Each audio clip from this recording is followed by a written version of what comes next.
Greetings from Jagwire.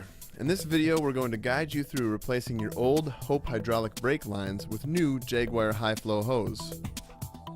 Before we disconnect the hose, let's remove the brake pads so we don't get any fluid on them. Remove the pad retaining bolt with a 3mm hex wrench, then pull out the pads. Use an 8mm box wrench to disconnect the hose from the banjo. Then use that same wrench to remove the banjo bolt from the caliper. Moving to the brake lever, disconnect the hose and compression nut. Be sure to dispose of the old brake fluid properly. Determine the appropriate length of the new HyFlow line. Make certain it's long enough.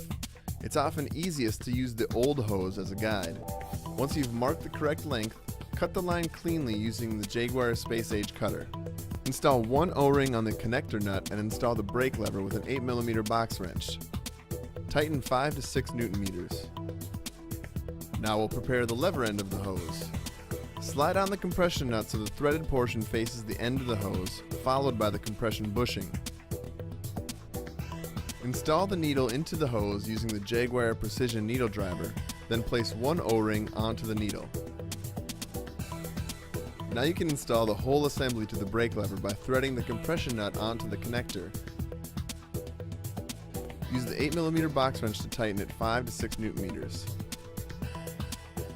Assemble the O-rings and the banjo onto the banjo bolt.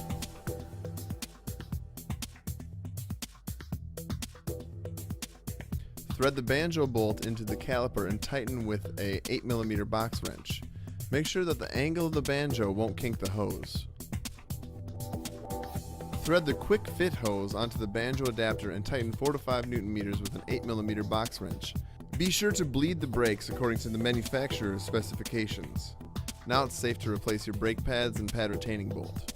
Repeat these steps for the rear brake and your bike's ready to ride.